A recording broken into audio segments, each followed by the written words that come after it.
Hey, welcome to another mini tutorial with Excel experts. My name is Holton and I'll be walking you through this one today. Without further ado, let's get started. Here's our problem. Say we have a large set of data and we're struggling to remember where our values are located and what their names are.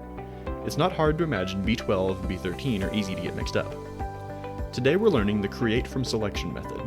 This method is a quick and easy way within the name of many cells all at once within the scope of the entire workbook, meaning that the range names will apply to every sheet in the workbook.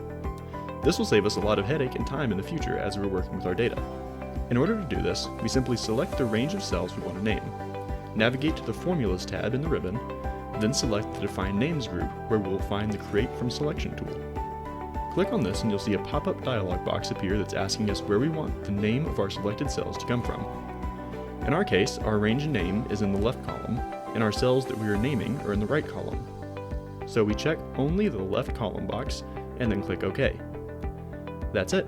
Now our cells are all named, and we can type out the name we have assigned to our values rather than the cell name. Alright, thank you for watching, and if you liked this video, please subscribe for more content like this and check out our website where you can book full-length trainings with us. See you next time.